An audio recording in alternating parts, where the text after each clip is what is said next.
सुर्खियों में।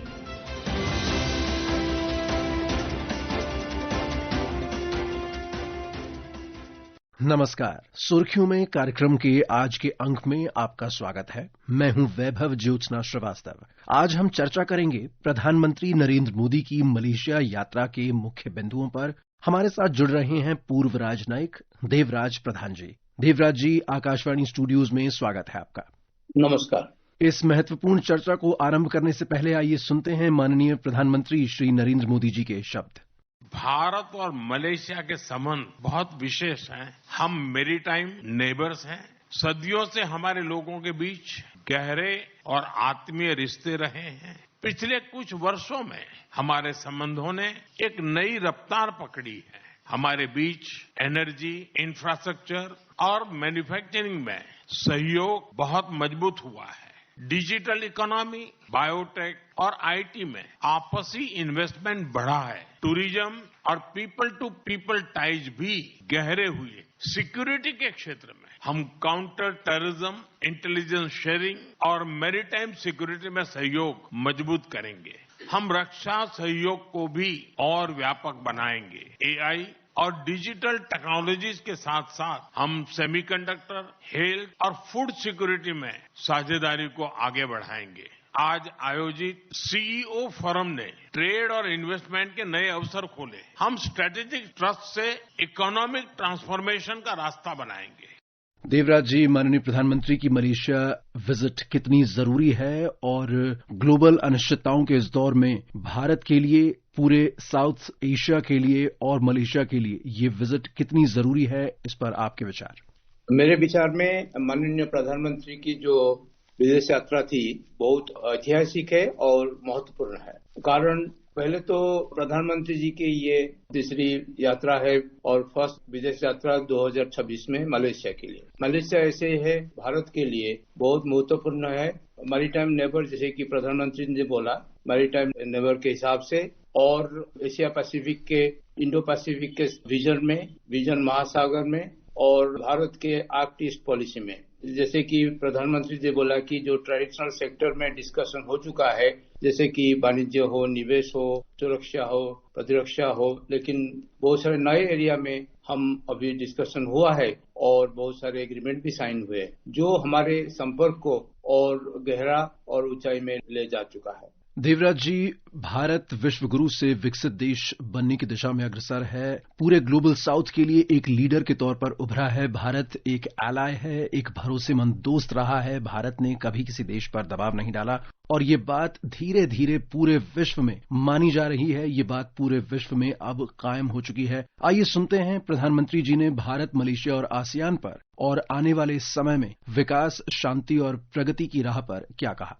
Indo Pacific क्षेत्र विश्व की ग्रोथ इंजन के रूप में उभर रहा है। हम आसियान के साथ पूरे इंडो पैसिफिक क्षेत्र में विकास, शांति और स्थिरता के लिए प्रतिबद्ध है। भारत आसियान सेंट्रलिटी को प्राथमिकता देता है। मलेशिया की सफल आसियान अध्यक्षता के लिए मैं एक बार फिर आपको बहुत बहुत बधाई देता हूं। मलेशिया जैसे मित्र देशों के सहयोग से भारत आसियान के साथ अपने संबंधों को व्यापक बनाएगा। हम इस बात पर सहमत है कि आसियान भारत व्यापार समझौते आईटीगा की समीक्षा शीघ्र ही पूरी हो जानी चाहिए।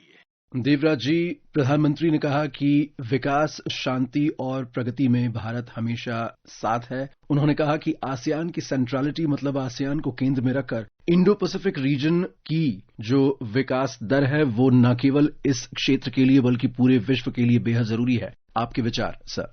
मलेशिया हमारे लिए आसियान और इंडो पैसिफिक के लिए प्रवेश द्वार है और मैरीटाइम नेबर केवल नहीं है लेकिन प्रवेश द्वार है जिसमें हमारे कनेक्टिविटी को इंडो पैसिफिक रीजन को ले जाता है। उसके वजह से उनके साथ रिलेशन जो अभी है, आप कूटनीतिक बोले, डिप्लोमेटिक बोले, हर क्षेत्र में हमारे रिलेशन मलेशिया बढ़ता जा रहा है और प्रधानमंत्री के इस विदेश यात्रा में और ऊपर चला गया। तो अभी हमारा जो संपर्क अभी ज्यादा गहरा हो गया, उसके वजह से भारत का जो नीति, जो हमारे विश्व शांति और स्थिरता और विकास का जो विजन है प्रधानमंत्री जी का, वो विजन आगे मलेशिया के थ्रू में पूरा रीजन में विस्तार होगा। हम उसी क्षेत्र में मलेशिया हमारे लिए एक रिलायबल पार्टनर हुआ है और आगे होता रहेगा।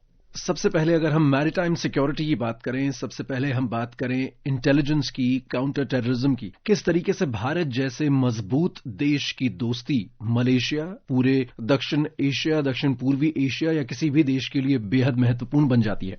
प्रधानमंत्री जी टेररिज्म के ऊपर बोले हैं, जो no double standard, no compromise. तो काफी एम्फेटिकली उन्होंने ये मैसेज दुनिया को दिए हैं मलेशिया के थ्रू में। और उसी मीटिंग के दौरान ऑनरेबल प्राइम मिनिस्टर जो मलेशिया के हैं, उन्होंने भी पहलगाम अटैक और रेड फोर्ट अटैक के ऊपर कंडेम किए हैं। तो उसी सहयोगिता के हिसाब से हमारे टेररिज्म का जो कोऑपरेशन मिलेगा, न केवल हमारे आंचलिक होगा, ये विश्व में जो मैसेज हम दे सकते हैं टेररिज्म के खिलाफ, वो आगे बढ़ता जाएगा। तो टेररिज्म के मामले में और काउंटर टेररिज्म के मामले में मलेशिया एक महत्वपूर्ण साझेदारी हुआ है और आगे और तो होता रहेगा। एम्बेसडर देवराज साहब, भारत के बढ़ते डिफेंस प्रोडक्शन और डिफेंस एक्सपोर्ट्स, इस बार हम सभी ने देखा कि बजट में ऐतिहासिकली सबसे ज्यादा डिफेंस का जो क्षेत्र है उसको सबसे ज्यादा आवंटन दिया गया है। कितना जरूरी है मलेशिया के लिए या कितना जरूरी है भारत के लिए कि डिफेंस सेक्टर के जरिए भी ये दोनों देश और करीब आएं, एक्सपोर्ट्स बढ़ें, भारत में निर्मित और भारत में सोची गई प्रणाली और तकनीकी विश्व भर में फैले?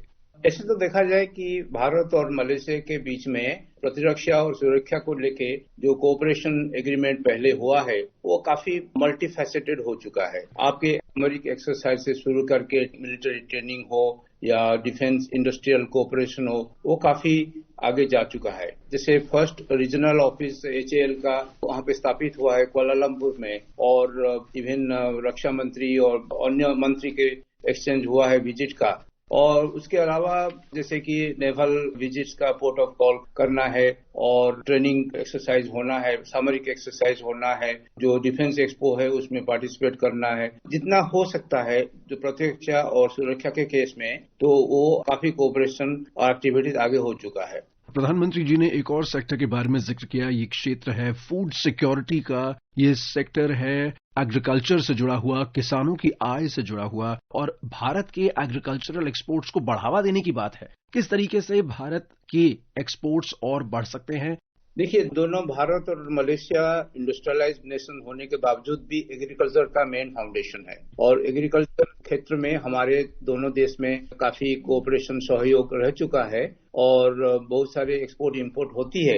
लेकिन उसमें नए टेक्नोलॉजी, नए कोऑपरेशन, उसमें नए एरिया में एग्रीकल्चर का यूज हो सकता है। और एग्रीकल्चर का जो एम्फोसिस है उसमें कैपेसिटी बिल्डिंग हो या स्किल डेवलपमेंट हो, या युवा पीढ़ी को जो एग्रीकल्चर को सीरियस लें और एग्रीकल्चर को न केवल कल्टीवेशन हो या ट्रेडिशनल मेथड में हो, इवन मॉडर्न टेक्नोलॉजी यूज करके कैसे उसका वेराइटी बढ़ाए या यील्डिंग बढ़ाए, वो सब रिसर्च डेवलपमेंट में जो रिसर्चर हैं और जो साइंटिस्ट है, वो सब उसमें इन्वॉल्व होके कोऑपरेशन कृषि क्षेत्र में बढ़ा सकते हैं।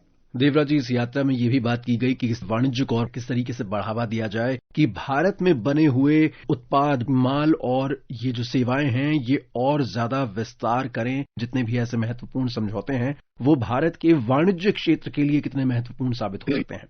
ये प्रधानमंत्री जी का जो विदेश यात्रा में मलेशिया में, उसमें बहुत सारे गुरुत्वपूर्ण मीटिंग हुई है। जैसे कि मलेशिया इंडिया CEO का मीटिंग हुई है, और प्रधानमंत्री जी का जो इम्पोर्टेंट 4 बड़े बड़े कंपनी जो मलेशिया का जो भारत में निवेश है और भी आगे की इंफ्रास्ट्रक्चर हो या ऑयल एंड गैस हो या मैन्युफैक्चरिंग हो या रिटेल हो, हेल्थ केयर हो, हर सेक्टर में क्या कर सकते हैं वो सब बात किए हैं। तो वाणिज्य हो या निवेश हो, एक इम्पोर्टेंट एलिमेंट है हमारे द्विपक्षीय संपर्क में। तो उसमें अभी तो फिगर है $20 बिलियन, लेकिन और आगे बढ़ सकता है।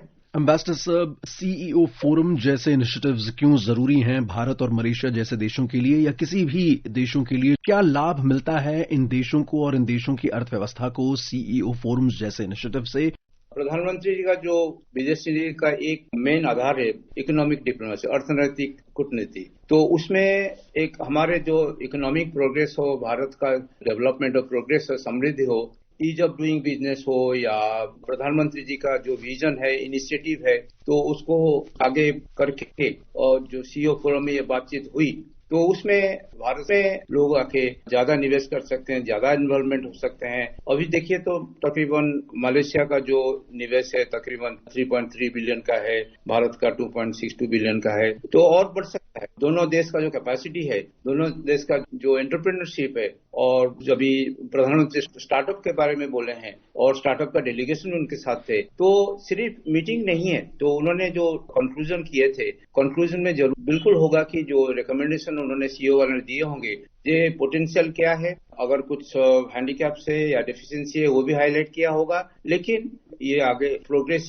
की बात है, क्योंकि इसमें कोई, मुझे नहीं लगता कि कोई हैंडीकैप इतना होगा जो हमारे प्रोग्रेस को रोक सकता है। बात करते हैं भविष्य की तकनीकियों के बारे में, बायोटेक्नोलॉजी के क्षेत्र के बारे में, एआई, सेमीकंडक्टर्स और चिप्स के बारे में। इन सभी क्षेत्रों के बारे में माननीय प्रधानमंत्री की राय है कि भारत को क्वालिटी पर बेहद ज्यादा ध्यान देना चाहिए, भारत को इन सभी में लीडर बनकर उभरना चाहिए, और इसीलिए सरकार अलग अलग पॉलिसीज और प्लान्स के जरिए ये ईज ऑफ डूइंग बिजनेस और स्टार्टअप्स के जरिए भी इन सभी सेक्टर्स को बढ़ावा दे रही है। कितना जरूरी है भारत और मलेशिया के लिए इन दोनों ही तकनीकों पर आपसी समझौते को मजबूत करना? देखिए, जो भारत हम 10 या 15 साल पहले या 20 साल पहले देखते थे, वो एक अलग रूप था। अभी का जो भारत का जो रूप है वो ज्यादातर से असर्टिव है, जो दुनिया को दिखाता है कि हम भी दुनिया को कंट्रीब्यूट कर सकते हैं, हम भी ग्लोबल इश्यूज में पार्टिसिपेट कर सकते हैं और कंट्रीब्यूशन दे सकते हैं।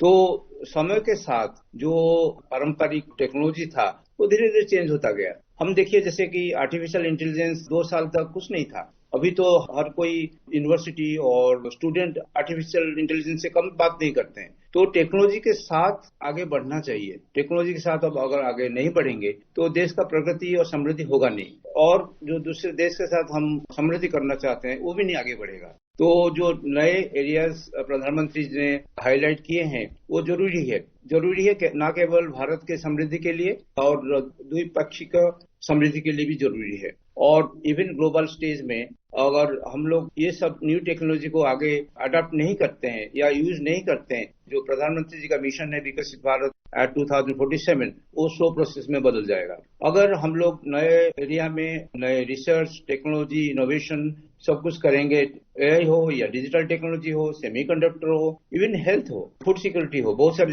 ये जो एरिया प्रधानमंत्री ने अभी हाईलाइट किए हैं उसमें नए टेक्नोलॉजी का एप्लीकेशन होना जरूरी है। और एक उन्होंने स्टेटमेंट में बोला था कि जो भारत के समृद्धि मलेशिया का समृद्धि है, और भारत और मलेशिया का समृद्धि विश्व का समृद्धि है, एशिया का समृद्धि है। तो ये स्टेटमेंट ये केवल एक सपना नहीं है, ये हकीकत बन सकता है। भारत लगातार मेडिकल टूरिज्म के क्षेत्र में बढ़ता जा रहा है। प्रधानमंत्री जी की इस यात्रा में भी टूरिज्म और मेडिकल टूरिज्म दोनों को लेकर बातचीत हुई। कितना जरूरी है भारत और मलेशिया के लिए इस क्षेत्र में भी समझौतों को और ज्यादा मजबूत करना? 10 साल पहले जो भारत का जो स्थिति था, न केवल इकोनॉमी में, इवन मेडिकल एस्टेब्लिशमेंट में, हॉस्पिटल मान लीजिए, दिल्ली देखिए, बड़े बड़े शहर देखिए, हमारे जो फार्मास्यूटिकल इंडस्ट्री देखिए या जेनेरिक मेडिसिन देखिए, इवन जो अभी लाइफ सेविंग ड्रग्स का जो उत्पादन हो, रिसर्च हो, हम लोग काफी आगे जा चुके हैं। कोई भी वेस्टर्न देश के साथ भी कम्पीट कर सकते हैं। कभी कभी हमारे डॉक्टर लोग या हमारे एस्टेब्लिशमेंट इवन पाश्चात्य देश को